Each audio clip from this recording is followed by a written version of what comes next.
더운 날씨가 지나고 또 입추가 지나면서 날씨가 좀 많이 선선해졌다고 말들을 하시더라고요. 계절이 변화가 흐림이 없구나 하는 생각이 들고 지난주에 비해서 수요일 저녁 오신 분들 얼굴이 더 환해지시고 가을을 맞이할 만한 복된 시간이 되고 있구나, 그리고 은혜 받을 준비가 되었구나 하는 생각이 듭니다. 한 가지로 은혜의 시간이 될 줄로 믿습니다. 고린도전서와 고린도후서에 대해서는 제가 워낙 강조하고 말씀을 많이 전했기 때문에, 그리고 최근에 새벽기도 시간을 가지고 그리고 월사갈 때 제가 고린도전서를 중심으로 해서 설교한 적이 있습니다. 이제는 고린도에 대해서는 많이 아시겠습니다만 그럼에도 불구하고 순서에 따라서 고린도에 대한 이야기를 해보도록 하시겠습니다. 고린도라고 하는 도시는 이게 이제 노란색이 그리스죠. 그리스. 옛날에는 헬라라고 그랬습니다만 남쪽에 고린도라고 하는 남쪽에 이렇게 포진하고 있습니다. 여기 이제 아덴이라고 해서 요즘은 아테네, 그리스의 수도입니다만 아테네 서쪽에 자리하고 있는 것을 알 수가 있습니다. 그럼 여러분 자료에 보시면 상업이 발달한 항구 도시라고 이야기하고 있는데 우리나라로 얘기하면 부산 같은 항구 도시라고 보시면 되는 것입니다. 그런데 이 그리스에 가보면 특별히 고린도에 가면 특별히 관광객들을 끌어모을 만한 배가 지나다니는 뭐가 있냐면 운하가 있습니다. 고린도에 운하가 있습니다. 사실 이 사이에 이게 이 땅이 연결되어 있었던 거예요. 그런데 옛날에 로마 황제 네로가 여기 땅이 이제 연결되어 있으니까 배 사람들이 이 땅으로 되어져 있으니까 여기에서 가려면 이렇게 지나가야 되죠. 그러가면 이게 너무 귀찮다. 그래서 여기를 좀 땅을 좀 파서 배가 지나다니면 좋겠다, 그런 생각들을 가졌습니다. 그래서 옛날에는 작은 배들은 정말 노예들이 실어서 산 넘어가기도 했다는 역사적인 기록도 있습니다. 그럴 정도로. 그러다 보니 로마 시대에 네로 황제가 하여튼 저기 땅 파라 했는데 옛날의 기술로 이걸 어떻게 파겠습니까? 그때 시작해놓고 전에서 하지 못하다가 1893년도에 거기 운하를 파죠. 성지순례 가면 그 운하를 볼 수 있다고, 그 사이로 배 타고 지나갈 수 있다고 그러더라고요. 그래서 고린도 운하가 세계 3대 운하 가운데 하나죠. 아프리카 이집트에 있는 운하를 수에즈 운하라고 하고, 북아메리카 남아메리카 사이에 있는 파나마 운하라고 하고, 여기를 세 번째 운하, 고린도 운하라고 이야기를 합니다. 아무튼 그 고린도 상업이 발달한 도시였습니다. 항구 도시였습니다. 더군다나 상업이 발달하고 항구 도시이고 뱃사람들이 많이 오다가 보니까 여러분들 여기 자료에 보시면 세 번째 우상숭배와 성도덕이 문란한 도시라고 나와 있습니다. 고린도의 가장 높은 고지대에 아프로디테라고 하는 신전이 있었습니다. 어마어마한 신전이었습니다. 아프로디테를 보시는 신전이었습니다. 아프로디테는 여신이었습니다. 여신이었는데 이 여신이 굉장히 예쁜 여신으로 알려져 있고 바다 운항을 돕는, 그래서 이 여신에게 제대로 제사를 드려야만 뱃사람들이 바다에서 안전하다, 이런 인식들을 전부 다 가지고 있었던 것이죠. 그러다 보니 그 지중해로 왔다 갔다 하는 상선들은, 뱃사람들은 전부 다 고린도에 잠깐 머물면서 아프로디테 신에게 제사를 드리고 하루나 이틀이나 거기서 머물렀다 가게 되는 것입니다. 이게 이제 헬라 시대 아프로디테였는데 나중에 로마 시대가 되면서 아프로디테라고 하는 이 여신의 이름이 로마 말로 비너스가 되는 것입니다. 비너스. 그래서 사랑의 비너스 뭐 이렇게 광고가 옛날에 나왔었던 비너스가 그 여신의 이름인 거예요. 아무튼 비너스 신전이 거기 있었으며, 그런데 문제는 매춘녀들이 1,000명이라고 포진하고 있었다고 하는 것입니다. 그러니까 그냥 우상을 섬기면서 그 앞에서 절만하고 가는 것이 아니라 매춘녀들하고 관계를 맺어야만 이게 제대로 신 앞에 제사를 드린 것이다, 이런 인식들이 있었던 것이죠. 그러다 보니 뱃사람들이 와서 거기서 먹고 마시고 향락을 즐기고 하여튼 고린도라고 하는 도시에다가 돈을 풀어놓는 도시였다. 사람 많고 그리고 돈이 넘쳐나는 도시였다. 그리고 제가 설교 시간에 한번 말씀을 드렸습니다만 이 고대 세계에도 아테네에서는 고대 올림픽이 열리고 있었습니다. 4년에 한 번씩 고대 올림픽이 열리고 있었죠. 그 당시 올림픽은 달리기와 복싱이 주된 종목이었습니다. 그런데 바로 옆 동네 고린도에서 보니까 저 아테네는 4년에 한 번씩 올림픽이 열리면서 이렇게 사람들이 몰려들고 돈이 되네. 그러다 보니까 이 아테네 올림픽에 출전할 사람들의 연습 경기장을 고린도에다 만들어놨어요. 그리고 여기서 2년에 한 번씩은 여기서 하죠. 우리도 보면 4년에 한 번씩 올림픽이 열립니다만 그 중간에 아시안 게임이 열려요. 그런 것처럼 고린도에서는 그 중간에 경기가 펼쳐질 수 있도록 만들어 놓았죠. 그러니 뱃사람들이 몰려들고 운동 좀 한다는 사람들이 몰려들고 그리고 돈이 넘쳐나고 그러는 도시가 고린도였다고 보시면 틀림이 없는 것입니다. 근데 어쨌든 문제는 이 매춘녀들이 넘쳐나면서 이런 말이 생겨났어요. 코린티아 조마이 그러면 고린도인처럼 행하다 이런 말인데 이 말은 매춘 행위를 행하다 이 말로 통용이 되었다고 하는 것입니다. 제가 지금 말씀드리는 게 어떨런지 모르겠는데 충청도 그러면 무슨 의미가 내포되어 있어요? 좀 느린 사람 이게 내포되어 있을 수 있잖아요. 그렇죠? 충청도 그러면 좀 느린 사람 그런 것처럼 코린티아 조마이 그러면 매춘 행위를 행하다 이렇게 그냥 알아듣는 그럴 정도로 고린도는 향락이 넘쳐나는 도시였다. 나중에 철학자 플라톤은 매춘부를 일컬어서 고린도 소녀 그러면 매춘부인 것으로 당연히 여겨지던 그럴 정도로 고린도라고 하는 도시는 사람이 넘쳐나고 향락이 넘쳐나는 도시였다. 중요한 것은 그런 도시에 교회가 세워졌다고 하는 것입니다. 교회하고는 전혀 어울릴 것 같지 않은 그런 도시에 교회가 세워졌다고 하는 것입니다. 누구에 의해서? 사도 바울에 의해서. 고린도 교회 속으로 들어가 보도록 하시겠습니다. 고린도 교회. 사도 바울은 1차, 2차, 3차 선교 여행을 다녀왔습니다. 1차 선교 여행은 어디로? 튀르키예 지역. 요즘으로 말하면 튀르키. 옛날 말로 소아시아라고 하는 튀르키예 지역을 한 바퀴 돌고 온 것이었죠. 2차 선교 여행은 튀르키예 지역에 한 바퀴 돌고 와서 교회를 개척했었던 곳이 얼마나 잘 성장하고 있는지 다시 한 번 더 가보자 하고 출발한 곳이었는데 거기를 거쳐서 그리스 땅까지 넘어가게 되었던 것입니다. 그게 2차 선교회였던 것이죠. 그리스 땅에 가보면 이게 순서가 빌립보, 데살로니가, 베레아, 아덴, 고린도 해서 그리스의 5개 도시의 교회를 세운 것으로 나와 있는데 지도를 좀 잠깐 보시면 가장 북쪽에 있는 빌립보라고 하는 곳의 교회를 먼저 세웠습니다. 우리 지역으로 와서 복음을 좀 증거해달라 라고 하는 환상을 보고 바다를 이제 건너갔던 것입니다. 건너가서 빌립보라고 하는 그 근동에서 가장 큰 도시, 유대인들은 살지 않고 범죄 없는 도시, 계획적인 도시, 우리나라로 얘기하면 화성같이 종조대왕이 계획적으로 만든 도시라고 그러잖아요. 빌립이라고 하는 왕이 저희 그 점령한 이후에 자기 이름을 잡아놓고 아무튼 계획적으로 도시 계획을 만들어놓고 범죄 없는 도시를 만들었었던 그러다 보니 유대인들은 전부 다 추방되었었던 그러다 보니 사도 바울이 빌립보에 갔는데 세상 말로는 맨 땅에 헤딩할 수밖에 없었던 이야기를 제가 말씀을 드렸습니다. 다른 지역에는 유대인 회당이 어느 곳이나 다 있었는데 빌립보만큼은 유대인들 다 쫓아내니까 회당이었어요. 그러니까 기대 언덕이 없었던 거예요. 그럼에도 불구하고 빌립보의 교회를 세우게 되고 나중에 빌립보 교회 써보낸 편지가 빌립보서인 것이죠. 거기서 선교하다가 옥에 갇히기도 하고 진짜 매를 맞기도 하고 그랬어요.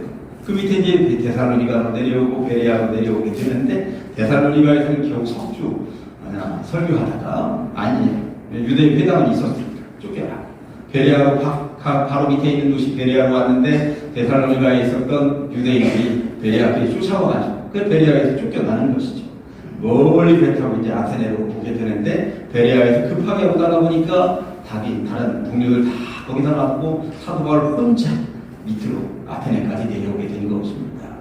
아테네에서 혼자 하다가 옆에 있는 고린도까지 가게 된 거, 이런 과정. 그래서 빌립보, 데살로니가, 베레아, 아덴, 그리고 고린도. 이 성지순례 가면 이스라엘의 예루살렘 쪽을 보고 고린도에 가서 사도 바울의 선교 여행의 순서를 따라서 꼭 일정을 좀 정해주십시오 해서 그렇게 하려다가 우리가 성지순례를 가지 못한 격입니다만 아무튼 이런 과정을 거쳐서 그리스 지역을 선교하고 고린도에 도착을 하게 되었다라고 하는 이야기인 것입니다. 근데 거듭 말씀을 드립니다만 선교팀과 베레아에서 헤어져서 매우 곤란한 상태에 있었는데 이 얘기가 고린도전서 2장 3절에 나중에 고린도 교회에 써보내는 편지에 내가 너희 가운데 거할 때에 내가 고린도라고 하는 도시에 도착했을 때에 약하고 두려워하고 심히 떠는다. 그냥 놔둬보세요. 몸이 완전히 약해져 있습니다. 빌립보 지역에서 그냥 기진맥진 몰매를 맞은 상황이었습니다. 데살로니가 베레아까지 어떻게든 내려와서 그 기진맥진한 몸으로 교회 세우다가 배 타고 혈혈단신 내려왔는데 혼자, 옆에 돌볼 사람 아무도 없습니다. 그런 상태에서 고린도까지 갔으니 몸은 약하고, 그리고 마음은 두려움에 휩싸여 내가 이제 계속 살아서 계속 이 일을 감당할 수 있을 것인가, 그러면서 부들부들 심히 떠나오는 천하의 바울이 그런 상태로 고린도에 도착했었다는 이야기를 하고 있는 것입니다.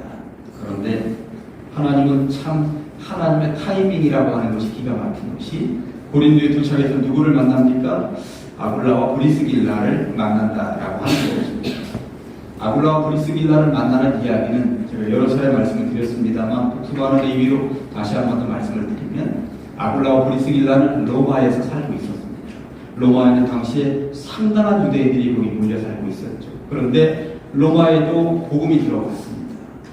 누가 개척했는지는 알 수 없습니다만 로마에 있는 유대인들을 중심으로 해서 복음이 들어가 있었던 것이죠. 그런데 로마에 살고 있었던 유대인들이 두 배로 쫙 갈라져서 싸우고 있었습니다. 한쪽은 예수가 그리스도다, 우리가 수백 년 수천 년 기다리던 그리스도다. 그런데 한쪽의 유대인들은 절대 그런 겁니다. 예수 저 촌놈이, 예수 십자가에 달려 죽은 죄수가 어떻게 구세주일 수가 있느냐 하면서 예수가 그리스도라고 주장하는 파와 예수가 그리스도일 리가 없다고 주장하는 파가 서로 말다툼을 하고 있을 즈음에, 이러다가 서로 티격태격 싸우고 돌멩이 던지고 저러다가 싸움이 크게 벌어지는 것 아니야? 로마의 황제가 이 소식을 듣고 모든 유대인들 로마에서 나가라. 그러니까 로마에서 전부 다 유대인이 쫓겨났는데 그 당시 한 5만 명 정도가 쫓겨났다는 것입니다. 그러다 보니 서쪽으로, 특별히 유대인들의 본거지인 그 예루살렘 쪽으로 가야 되는데 예루살렘 쪽으로 한꺼번에 다 몰려가서 어떻게 살겠습니까? 많은 유대인들이 어디? 동쪽으로 가다가 고린도에 머물게 되게 되었고, 그때 아굴라와 브리스길라가 고린도에 머물러서 뭐 하고 있었어요? 텐트 만드는 그 일을 하고 있었다고 하는 것이죠. 갑자기 누가 몰려들으니까 집을 갑자기 세울 수는 없고, 그럴 때에 천방 만드는 기술을 가지고 있는 사람이 급하게라도 뭔가 만들어 놓는 집, 요거 만드는 일에 있어서는 하여튼 아굴라 브리스길라 그 부부가 그때 대박을 터뜨렸습니다. 떼부자가 될 수 있었던 것이고, 마침 사도 바울이 거기 합류하게 되었고 함께 천방을 만드는 일을 하면서 선교비를 조달받아서 고린도 지역에 머물러 있게 되었다고 하는 것입니다. 그렇게 있을 때에 베레아에서 헤어졌던 실라와 디모데가 돌아오는 장면이 사도행전 18장 5절에 이렇게 되어 있어요. 실라와 디모데가 마게도냐 후에, 그리스의 북쪽을 마게도냐라고 하니까 마게도냐로부터 내려오매 바울이 하나님의 말씀에 붙잡혀, 이 말은 뭐냐면 그들이 내려오기 전만 해도 이게 어떻게 살아가야 될 것인가 비진맥진하면서 그냥 천막 만드는 일을 하고 있다가 하나님 살아계시구나, 하나님 살아계시구나 붙잡혀 유대인들에게 예수는 그리스도라 밝히 그동안에 어두웠다는 이야기야. 이게 소망이 보이잖아. 그런데 이제 밝히 증언했다고 말씀하고 있습니다. 이런 배경으로 뭐가 탄생해요? 데살로니가 전서가, 데살로니가 교회에 편지를 써보내는 것입니다. 문제, 데살로니가 교회에서는 몇 주 설교했다고요? 그것도 주일날, 그냥 그 다음 주 얘기는 안식일이죠. 안식일 회당에 들어가서 결국 석주. 그러고 왔는데 무슨 성경책을 놓고 온 것도 아니고 무슨 비디오 테이프를 놓고 온 것도 아니고 요즘처럼 전화로라도 계속 연락할 수 있는 것도 아니고 석주 복음 증거하고 내려왔는데 거기에 교회가 섰다는 이야기인 거죠. 그러다 보니까 디모데와 실라가 내려와서 데살로니가의 교회가 섰습니다. 이 얘기를 듣고 데살로니가 전서를 써보내는 거죠. 데살로니가 전서 3장 6절에 이 얘기를 그대로 나와 있습니다. 지금은 디모데가 너희에게로부터 와서 너희 믿음과 사랑의 기쁜 소식을 우리에게 전하고, 또 너희가 항상 우리를 잘 생각하여 우리가 너희를 간절히 보고자 한 것 같이 너희도 우리를 간절히 보고자 한다 하니 직접 내가 지금 갈 수는 없고 편지를 써보냈네 하면서 데살로니가 교회에 편지를 지금 써보낸 것이 데살로니가 전서로 우리에게 남겨져서 전달되게 된 것이다 라고 하는 것입니다. 그러면서 1년 6개월 동안 머물면서 이곳에서 선교하게 되는 이야기가 나와 있습니다. 사실은 선교의 획기적인 전환입니다. 빌립보 지역에서도 몰매를 받고 옥에 갇혀다가 쫓겨나다시피 내려와서 데살로니가에서 석주 안식일날 선교했고, 베레아에서는 또 쫓겨났습니다. 아테네까지 내려와가지고 거기서도 철학자들하고 토론을 하다가 지금 고린도에 갔는데, 아니 위쪽에서는 계속 매를 맞든지 옥에 갇히든지 금방금방 쫓겨나는데 도대체 고린도에서는 무슨 일이 벌어졌던 것일까? 어떻게 1년 반 동안 머물러 있는데 유대인들이 쫓아내지도 않고 그럴 수 있었단 말입니다. 아테네를 거치면서 선교의 전략을 사도 바울이 바꿨습니다. 어떻게 바꿨느냐? 그 전만 해도 무조건 선교였습니다. 무조건 선교. 그런데 아테네를 지나면서 이 철학자들하고 토론을 하다 보니까 이때부터 성경책의 단어가 바뀌는데 사도 바울이 토론 형식으로 선교를 합니다. 주의 복음을 증거하는데 누군가가 철학자들이나 안 믿는 사람들이 얘기하면 아 그래? 그럴 수도 있지. 한 발짝 물러나는 듯 하다가 또 토론하고 한 발짝 물러나는 듯 하다가 토론하고 그들의 것을 인정하는 듯 하면서 토론을 합니다. 주로 그냥 메시지를 선포하고 그냥 그렇게만 돌직구만 날리던 선교의 방식에서 서로 그들 속에 함께 복음을 증거하는 전략을 바꾼다고 하는 것입니다. 그러면서 고린도 지역에서부터 이 선교가 바뀝니다. 1년 반 동안 머물러 있기 때문에 나중에 에베소라고 하는 튀르키예 지역에 가면 얼마나 정도 합니까? 3년. 우리가 3년 동안이나 머물면서 선교할 수 있는 토대를 마련하게 되는 것이죠. 아무튼 고린도는 사도 바울에게 있어서 이런 특별한 전환점이 되는 도시가 되었다라고 하는 이야기인 것입니다. 나중에 고린도 교회는 다양한 문제들에 노출되어 있었죠. 문제의 종합 백화점인 것처럼 고린도 교회는 다양한 문제에 노출되어 있었습니다. 사실 고린도라고 하는 도시가 얼마나 향락적이고 돈이 많고 그리고 얼마나 사람들이 넘쳐나 이방 우상에 찌들어 있고 그러다 보니까 고린도 교회에 1년 반 동안 세워놓고 떠났다고는 하지만 이대 목회자 아볼로가 거기에 대항해서 싸울 만한 능력이 조금 부족하기도 했고 그러다 보니 고린도 교회는 다양한 문제에 노출되어 있죠. 그 얘기는 오늘 잠깐 맛배기로 하고 다음 주까지 이제 넘어가서 고린도 교회 문제들을 다루겠습니다만 나중에 에베소라고 하는 곳에서 에베소 교회에서 고린도 전서를 써보내고 고린도 후서를 써보내고 그러면서 고린도의 문제를 해결하려고 애쓰고 노력하는 장면이 나중에 나옵니다. 아무튼 그런 도시에 고린도 교회가 세워졌습니다. 고린도 교회에 다양한 문제들이 있는데 오늘 하나만 이야기 잠깐 하고 고린도 교회 문제 1번은 그냥 교회 분쟁이었습니다. 그런데 우리들이 따져보면 분쟁 별것도 아니었어요. 뭐였습니까? 바울파다, 아볼로파다, 베드로파다 이런 파당이 형성이 되어 있었다라고 하는 것이죠. 뭐 바울이야 개척자이니까 그런데 후계자 아볼로 2대 목회자인 것인데 사실 베드로는 부흥사였습니다. 한번 잠깐 다녀가는 거죠. 우리도 원로 목사님 그리고 제가 이제 2대 목회자 1년에 한 번씩 부흥 강사 다녀가죠. 누가 설교 치고 잘할까요? 예. 예, 여러분들이 아는 저한테 이제 얘기를 하시겠지 또 이렇게. 예. 그런데 원로 목사님 설교하시고 살아있으십니다. 그리고 2대 목회자 제가 어떻게 따라잡겠어요. 근데 부흥 강사가 오면 한 번 더 하고 막 이렇게 하면 와 이러고 쳐다보고 있는 거예요. 그렇죠? 그런 거. 이게 그 상황이에요. 그 상황이었습니다. 그런데 사실 제가 다른 설교 시간에 다른 말씀을 드렸습니다만 여기 바울은 그 원고 그러니까 편지 글은 되는데 이 언변이 안 되는 사람이었어요. 설교는 정말 그러다 보니까 설교 듣던 청년이 떨어져가지고 죽기까지 하잖아. 나는 그 정도까지는 안 가. 그런데 설교를 듣다가 떨어져 죽기까지 할 정도로 바울은 글은 되는데 언변이 안 되는 사람이었던 분이에요.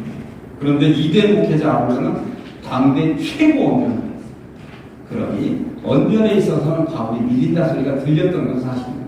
2대 목회자. 그러나 신앙의 깊이에 있어서는 아볼로가 바울을 따라잡을 수가 없었죠. 그러다 보니 1대냐 2대냐 이걸 가지고 서로 티격태격할 즈음에 하필 이때 베드로 부흥사가 다녀가니 베드로는 예수님으로부터 직계 제자인데다가 할 얘기가 얼마나 많았겠어. 예수님 만난 이야기 예수님한테 직접 침 튀기는 자리에서 들었던 얘기까지 막 생생하게 다 들려주면 베드로를 누가 따라잡겠느냐. 그러니 베드로포가 또 생기는 거죠. 그런데 무슨 얘기냐? 무조건 그리스도다. 그런 주장을 하는 사람들이 있다 보니까 최소 4개 타고 여기에 사도 바울이 내세운 해법 원리가 무엇입니까? 고린도전서 3장 6절 7절 워낙 유명합니다만 나는 심었고 아볼로는 물을 주었을 때 오직 하나님께서 자라나게 하셨나니 그런즉 심는 이나 물 주는 이는 아무것도 아니로되 오직 자라게 하시는 이는 누구? 하나님 하신 거다. 하나님 하신 거다. 나는 와서 개척하면서 심었고 아볼론 여기다 물을 주었을 뿐인데 우리의 사람의 이름이 드러나는 것이 무슨 이야기냐? 하나님이 하십니다. 하나님이 하십니다. 이렇게 해법 원리를 제시합니다. 그리고 나서 고린도전서 4장 1, 2절 이런 배경에서 나온 말씀입니다. 사람이 마땅히 우리는 그리스도의 일꾼이요. 여기서 말하는 일꾼은 원어적으로 따져 들어가면 배 밑창에서 노를 젓는 노예들, 그 원어입니다. 그러니까 배 밑창에서 노를 젓는 노예들은 밖에 안 보입니다. 북치는 소리에 따라서 가라면 가는 거고 멈추라면 멈추는 거고 왼쪽으로 꺾으라면 좌회전하는 거고 오른쪽으로 가라면 우회전하는 것입니다. 북치는 소리에 따라 움직일 뿐이지 전혀. 그러니까 사도 바울이 그리스도의 일꾼이라고 얘기하는 것은 예수님이 시키는 대로 했을 뿐이라는 것입니다. 가라면 가. 그러니까 개척하라면 개척하고 거기다가 부흥시키라면 부흥시키고 뭐 이러면서 그랬다는 것입니다. 이거 이외에 우리가 할 일이 뭐가 있냐는 것입니다. 그러니 우리는 맡은 자들에게 구할 것은 충성인지라 충성만 했을 뿐이다. 그 이야기를 강조하는 것입니다. 이게 해법 원리입니다. 하나님께서 일하십니다. 우리는 그리스도의 일꾼이고 충성할 뿐이다. 그러니 앞으로 어떻게 하라? 실천 지침. 고린도전서 1장 10절 말씀을 보았더니 형제들아 내가 우리 주 예수 그리스도의 이름으로 너희를 권하노니 모두가 같은 말을 하고 너희 가운데 분쟁이 없이 같은 마음과 같은 뜻을 온전히 합하라. 고린도 교회가 그렇게 파당을 이루어서 분리되어 있는 것 이거 너무나도 보기 안타깝다라고 하는 것입니다.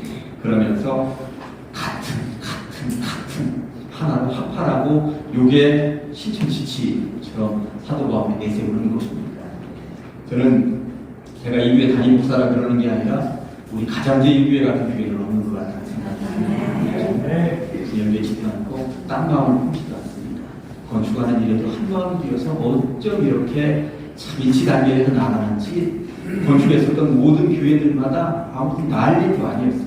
그러나 우리는 찌그락찌그락 하는 하나도 없이 정말 한 마음이 되어서 이렇게 나갈 수 있는 정말 가장 모범적인 건강한 그런 교회인 줄로 믿습니다. 그래서 어느 목사님이 저한테 그러더라고요. 저는 가면 크게 자랑은 하지 않습니다. 그런데 우리는 이 참 교회가 참 신비롭다고 이러더라 얘기하면 어느 목사님 건축이하게 책 하나 쓰세요. 그러더라고요. 그래서 써야 되나 좀 아무튼 쓰지 않으면 안 될 것 같다는 생각이 세상에 이런 교회 건축이 있겠습니까?